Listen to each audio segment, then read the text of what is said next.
Megah berarah indahnya rupa, dipuput bayu ke pohon cemara. Pemanis kalam selamat berjumpa, awal bismillah pembuka bicara. Bismillahirrahmanirrahim. Assalamualaikum warahmatullahi wabarakatuh.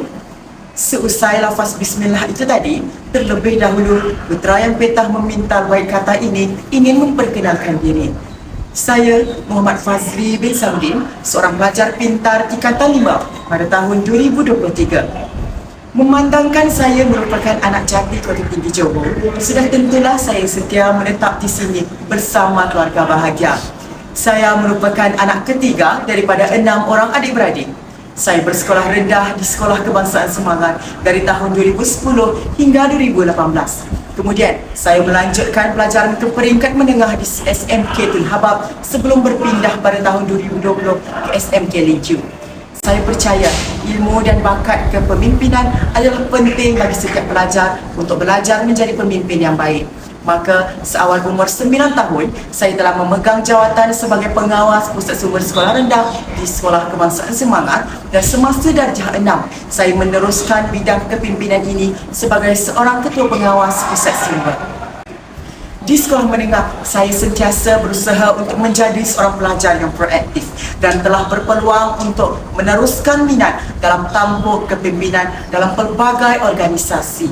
Salah satunya, saya merupakan antara nadi Duta Penggerak Digital serta pengawas pusat sumber, dan tugas ini saya galas dengan penuh cinta.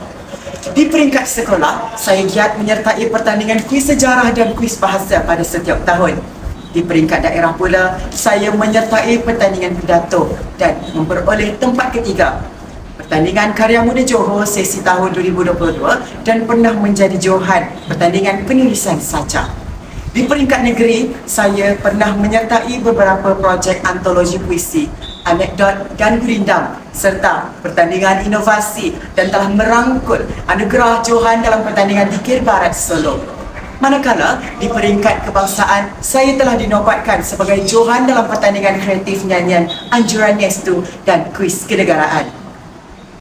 Sidang pendengar yang setia, kita teruskan wacana hari ini dengan ulasan buku yang telah menarik perhatian saya untuk membacanya.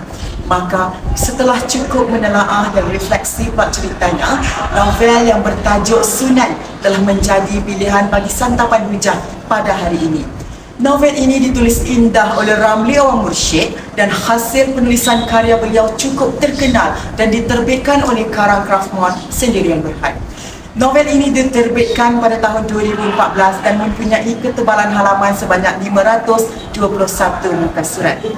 Seterusnya, analisis terhadap tema novel ini ialah cinta yang wujud daripada peperangan, kemarahan dan dendam. Kerana fitnah dan dihukum bapa sendiri, Saifuddin menjadi perantau di bumi Serambi, Mekah, Aceh. Banyak ranjau yang terpaksa dilalui sebelum bermukim di situ. Saifuddin diangkat menjadi anak asuhan kepada wali sufi dan memilih mendalami agama Islam berbanding seni persilatan. Konflik ini bermula apabila Saifuddin difitnah dan dihukum oleh penghulu, iaitu bapa kandungnya sendiri, tanpa unsur periksa, dengan ungkapan lebih baik tersilap ampun daripada tersilap hukum, digunakan bagi menggambarkan perilaku bapanya. Saifuddin yang keluar dari rumah menuju ke Melaka akhirnya ditangkap laluan darat lalu dijual ke pedagang. Di sinilah perwatakan Saifuddin terbentuk, daripada anak manja di Punggur berubah menjadi pemuda yang pendiam. Ajaran agama Islam banyak membentuk caranya bertingkah laku, menjadi di antara kalangan pemuda yang taat berjemaah di musalla, sentiasa mengiringi wali sufi ke mana-mana dalam menyelesaikan urusan, juga menjadi pemberi minuman kepada anak-anak muridnya. Para pendengar yang penuh cakna, kelebihan novel ini ialah ia sesuai untuk semua peringkat usia sebagai panduan dalam mencari nilai kasih sayang dalam kehidupan. Pengalaman hidup dan refleksi dari pelbagai sudut manusia berbeza yang ditonjolkan, lebih-lebih lagi perwatakan dan nilai murni yang dibawa Ibu Saifuddin di dalam novel ini memberikan inspirasi kepada para pembaca untuk menghargai peluang berkasih dari sudut pandang keluarga.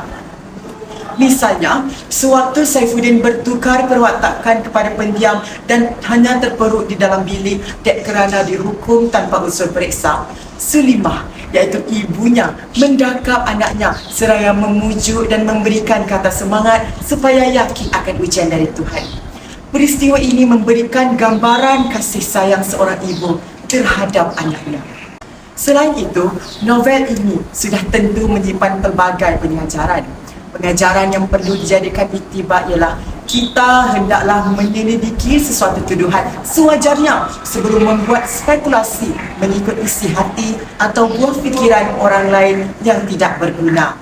Saya percaya bahawa setiap tuduhan yang dilontarkan jika ditelusuri dengan baik dan adil akan mewujudkan suasana yang harmoni tanpa sebarang pertelingkahan. Namun, apakah daya karya besar dengan penulis agungnya ini juga mempunyai beberapa kekurangan yang harus diberi perhatian.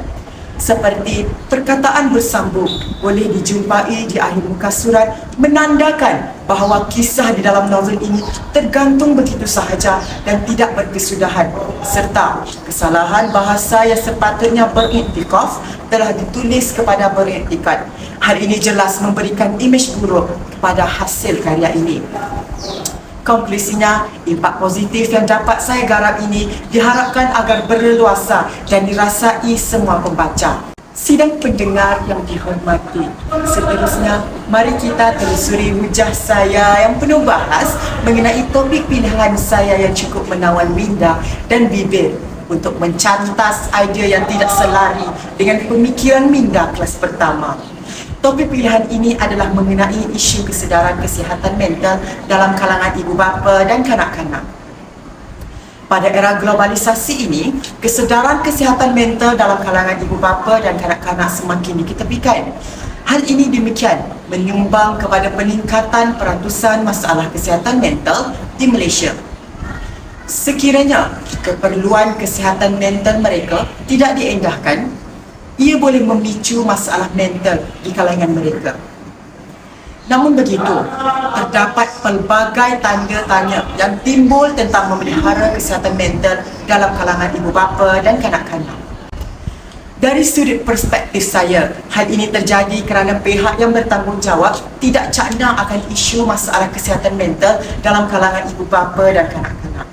Seterusnya, sikap dari pandangan generasi muda hari ini beranggapan bahawa masalah kesihatan mental bukanlah suatu hal yang perlu dititikberatkan.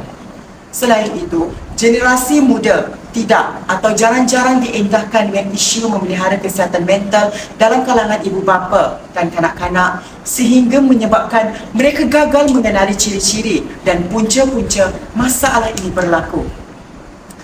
Kesannya yang dapat kita lihat pada hari ini, masalah kesihatan mental terutamanya dalam kanak-kanak semakin berleluasa. Bagi membuktikan perkara ini, dapat kita rujuk di laman sesawang Harian Metro bertarikh 17 April 2022 yang menunjukkan bahawa sebanyak 420,000 kanak-kanak bergelut masalah kesihatan mental. Tidakkah situasi ini memberikan impak buruk kepada aset negara yang cukup bernilai, iaitu kanak-kanak? Oleh itu, di sini saya ingin menyingkap langkah awal yang boleh dilakukan dalam menangani isu ini, iaitu melaksanakan rutin yang fleksibel. Perlaksanaan rutin fleksibel seperti mengajak kanak-kanak untuk bermain bersama-sama dapat mengurangkan tekanan dalam kalangan kanak-kanak. Kekerapan bermain bersama-sama ini berupaya untuk mewujudkan satu suasana bahagia dan harmoni. Oleh itu, bergembira dan bergelak ketawa dapat memastikan mental kanak-kanak dalam keadaan stabil. Selain itu, hadkan penggunaan gadget. Sesetengah ibu bapa beranggapan bahawa gadget mampu memudahkan pergerakan mereka dan menghiburkan anak-anaknya. Namun, hal ini memberikan banyak keburukan, terutamanya kepada kesihatan mental mereka. Ia merupakan tanggungjawab ibu bapa untuk menilai dan membantu mereka memahami pengurusan masa penggunaan gadget yang efektif. Menyentuh perbahasan terakhir saya mengenai isu ini, saya berharap masalah kesihatan mental dalam kalangan ibu bapa dan kanak-kanak dapat diberi perhatian demi kemaslahatan bersama. Dengan ini, habislah sudah tutur bicara dan madah cakna daripada saya. Tamatlah sudah wadah penuh saksama. Sekian wabillahi taufiq wal hidayah. Wassalamualaikum warahmatullahi wabarakatuh.